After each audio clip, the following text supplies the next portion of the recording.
ദിവസമായി ഞാൻ തുണി വണ്ണം കുറയ്ക്കാൻ തന്നിട്ട് എന്ത് ചെയ്ത്?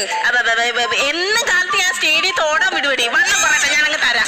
ഈയടി തമാശ പറയല്ലേ, എനിക്ക് മാറിയിടാൻ വേറെ തുണിയില്ല. മാറിയിടാൻ തുണിയില്ലെങ്കിൽ നീ മറഞ്ഞിരിക്കും. എന്റെ പൊന്നു ഹേമേ, ഭർത്താവായിട്ട് ഞാൻ കട തുറന്നില്ല. നാളെ കട തുറന്നിട്ട് ഞാൻ അങ്ങ് തയ്ച്ചു തരാം. ഇതൊക്കെ ഞാൻ ഇച്ചിരി തിരക്കില്ല. ശരി. ഓ, ഈ വന്ന കാലത്ത് ആരാന്നേ തുണിയൊക്കെ തയ്ച്ചിട്ടിടുന്നത്? എല്ലാവരും ഒന്ന് റെഡിമെയ്ഡാ. പക്ഷെ റെഡിമെയ്ഡ് മേടിച്ചാലും നമ്മുടെ അറിവ് കൊണ്ടുവരും. കൈയുടെ നീളം ഒന്ന് കുറയ്ക്കണേ, കാലിന്റെ നീളം ഇച്ചിരി ഒന്ന് കൂട്ടണേ, ഷേപ്പ് ഒന്ന് അടിക്കണേ. എല്ലാം ചെയ്ത് കഴിഞ്ഞിട്ട് പൈസ ചോദിക്കുമ്പോ ഓരോന്നിന്റെ മുഖത്തിന്റെ ഷേപ്പ് ഒന്ന് കാണണം. സുമേച്ചി, നിങ്ങൾ എന്താ പരിപാടിയായി കാണിച്ചേ? നീ കണ്ടില്ലായിരുന്നോടാ? ഒന്നുകൂടെ കാണിക്കാം. ഹലോ കലാമണ്ഡലം തയ്യൽക്കാരി, നിങ്ങളുടെ പൊളിച്ച രസം കാണിക്കാനല്ല പറഞ്ഞത്. നിങ്ങൾ എന്താ ഇന്ന് തയ്യൽക്കാണ് തുടങ്ങാഞ്ഞത്? വെളുപ്പം കാലത്ത് ഞാൻ നിങ്ങളുടെ കടയിൽ തന്നെ വന്ന് കിടക്കുക. വെളുപ്പം കാലത്തെ വന്നിട്ട് കടയുടെ തന്നെ കിടക്കുക. നീ എന്താ ദിനപത്രം? എന്താ ചേച്ചി തയ്യൽക്കട തുറക്കാഞ്ഞത്? പ്രകാശം, നീ ഈ ലോകത്തൊന്നും അല്ലേ ജീവിക്കുന്നത്? ഇന്ന് ഹർത്താലാണ്, അതാ കട തുറക്കാഞ്ഞത്. ഹർത്താലാണോ ചേച്ചി?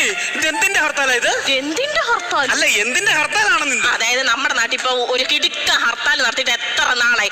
അതിന് വേണ്ടിയിട്ടുള്ള ഹർത്താലാ ഇത്. എന്തോ ഞാൻ കാരണമൊന്നും എനിക്കറിയത്തില്ല. പറയണ്ട. പിന്നെ നാളെ എന്റെ കല്യാണമാണെന്നുള്ള കാര്യം നിങ്ങളോട് ഞാൻ ഇനി പ്രത്യേകിച്ച് പറയണോ? എനിക്കറിയാലോ. നിങ്ങളല്ലേ എന്റെ പെണ്ണിനുള്ള കല്യാണ ബ്ലൗസ് ഒക്കെ തയ്ച്ചു തന്നത്? ആണോ? എന്റെ പൊന്നി ചേച്ചി, ഇന്ന് രാവിലെ ഞാൻ ആ പെണ്ണിന് കല്യാണ ബ്ലൗസും സാരിയുടെ ഒക്കെ ഫോട്ടോ ഇട്ട് കൊടുത്തു. കല്യാണ ബ്ലൗസ് കണ്ടിട്ട് അവള് പറയുവാ, ബ്ലൗസ് ശരിയായില്ല, ഇതിന്റെ പുറയിൽ ഒരു ജനലൂടെ വെച്ച് കൊടുക്കാൻ. കാറ്റ് കയറാനായിരിക്കും. നമുക്ക് ജനൽ വേണ്ട, ഒരു AC അങ്ങ് പിടിപ്പിച്ചാൽ. ചേച്ചി ഇവിടെ ഇങ്ങനെ കണ്ണൊക്കെ വരച്ചിട്ട് നിങ്ങൾ ഡിസൈൻ ഒക്കെ വെക്കത്തില്ലേ? മുട്ടൊക്കെ വെച്ച് അതിൽ കൂടെ തയ്ച്ചതാ. എനിക്ക് രാവിലെ കൊണ്ടുപോകണ്ടേ, കല്യാണത്തിന് പോകണ്ടേ? നീ ഒരു കാര്യം ചെയ്യ്, കടയിലോട്ട് വാ. നാളെ കട തുറന്നിട്ട് ഞാനങ്ങ് തയ്ച്ചു തരാം. അയ്യോ, നാളെ കല്യാണത്തിന് പോകണോ? ഇന്ന് തയ്ച്ചതാ. എടാ, ഇതിനാദ്യം ചവിട്ടാൻ എനിക്ക് കാല് വയ്യട പ്രകാശ. ചേച്ചിക്ക് ചവിട്ടാൻ വയ്യ? വയ്യ. ഇനി ഞാൻ ചവിട്ടാ, ചേച്ചി പുറകോട്ട് മാറിയില്ലേ? ഇത് ചവിട്ടാനേ തയ്യൽ മെഷീൻ അല്ലാതെ സൈക്കിൾ അല്ല. കുഞ്ഞു കളിക്കാതെ കല്യാണത്തിന്റെ ഇത് തയ്ച്ചതാ. ഇല്ലെന്നോട്ടെ ആ പെണ്ണ് കഴുത്ത് നീട്ടി തരത്തില്ലെന്ന്. നീ എന്തോ ആമയാണോ കെട്ടുന്നത്?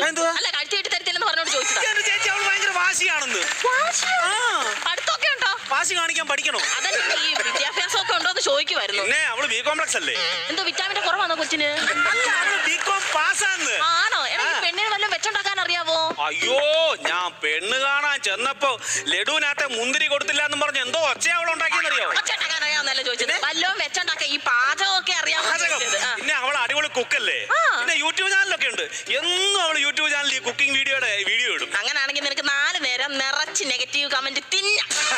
ചേച്ചി, പിന്നെ ഈ ജനൽ വെക്കുന്നതിന്റെ കൂട്ടത്തില് ഈ 2 സൈഡിലും കണ്ണാടിയും കൂടെ ഒന്ന് വെച്ചേക്കണേ. എന്താ പുറകേന്ന് വരുന്നവരെ കാണാനായിരിക്കും? സൈഡ് മിറർ വെക്കുന്ന കാര്യമല്ല ചേച്ചി. തന്നെ ഇവിടെ ഇങ്ങനെ ചെറിയ ഡയമനും ഈ ലവ് ചിഹ്നം ഒക്കെ വെച്ചിട്ട് ചുറ്റിന് ഇങ്ങനെ എംബ്രോയിഡറി ചെയ്തില്ലേ, അങ്ങനെ ചെയ്യണം. എടാ, നീ ഉദ്ദേശിച്ചതേ ഇങ്ങനെ പുറകിൽ ഇങ്ങനെ തന്നിട്ട് ഇതിന്റെ ചുറ്റിനും നോ ബോഡി ടച്ചിങ് തേനീച്ച കൂടെ പോലെ ആക്കി കളഞ്ഞില്ല. അല്ല പിന്നെ കല്യാണത്തിന് വരുമ്പം ഞാൻ പലതും പ്രതീക്ഷിക്കുന്നുണ്ട് ചേച്ചി, കേട്ടോ. നീ എന്തുവാടാ പ്രതീക്ഷിച്ചത്? സംഭാവന.